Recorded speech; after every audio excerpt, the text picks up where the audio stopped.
Olá pessoal, tudo bem? Eu sou a professora Cristiane Pegorari Conte e hoje vamos falar um pouco sobre tráfico de pessoas.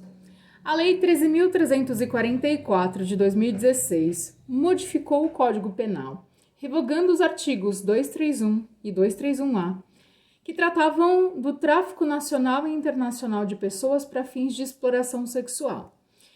Essa legislação, além de ter revogado esses dois dispositivos, inseriu o artigo 149-A para tratar do crime de tráfico de pessoas de uma forma mais abrangente, como um crime contra a liberdade individual, que passou a abranger diversas finalidades do tráfico e não apenas a exploração sexual. A exploração sexual continua como uma das finalidades do tráfico, mas o dispositivo passou também a tratar como finalidade do tráfico a remoção de órgãos, tecidos e partes do corpo, a submissão a trabalho em condições análogas à de escravo, qualquer tipo de servidão, por exemplo, a gente pode considerar como servidão a situação em que implica a sujeição de uma pessoa a outra por meio de força, ameaça ou coação, por exemplo, impor uma situação de mendicância forçada. Também tem surgido o debate sobre o tráfico desportivo, que é o tráfico de jogadores, enfim, principalmente jogadores de futebol, com retenção de passaportes, condições inadequadas de trabalho, treinamentos excessivos e assim por diante.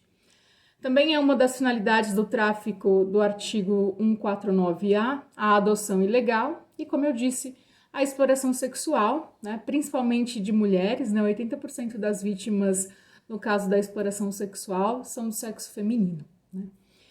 Esse crime do artigo 149-A tem uma pena de reclusão de 4 a 8 anos e multa, desafia a ação penal pública incondicionada, mas não integra o rol de crimes hediondos. O tráfico de pessoas, apesar de ser uma conduta importante a ser considerada e ser um crime grave, ele não é considerado crime hediondo, não está no rol do artigo 1º da Lei 8.072/90, a Lei de Crimes Hediondos. Mas apesar de não integrar esse rol, o artigo 83 do Código Penal, quando fala dos requisitos para o livramento condicional, colocou o tráfico de pessoas, por alteração também dessa lei de 2016, com os mesmos critérios para o livramento condicional de crimes hediondos e figuras equiparadas a hediondas. Então, tráfico, tortura, terrorismo. Então, o artigo 83 vai exigir mais de 2/3 do cumprimento da pena para a concessão do benefício.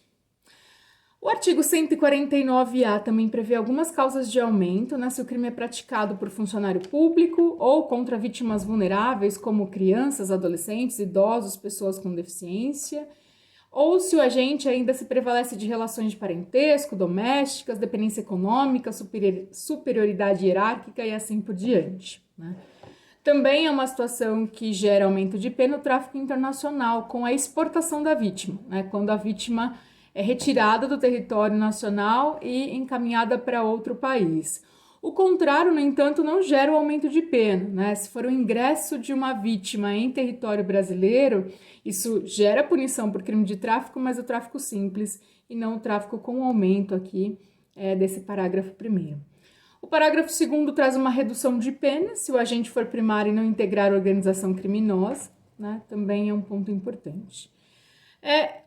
Essas alterações e a inserção do artigo 149-A tem sido indicada como algo adequado, que ajustou ali o descompasso que existia entre a nossa legislação e os documentos internacionais dos quais o Brasil fazia parte, exatamente porque só previa a questão do tráfico para fins de exploração sexual, especificamente. Então, nós estamos agora com uma legislação mais adequada aos documentos internacionais, em especial ao Protocolo de Palermo. Bons estudos e até a próxima!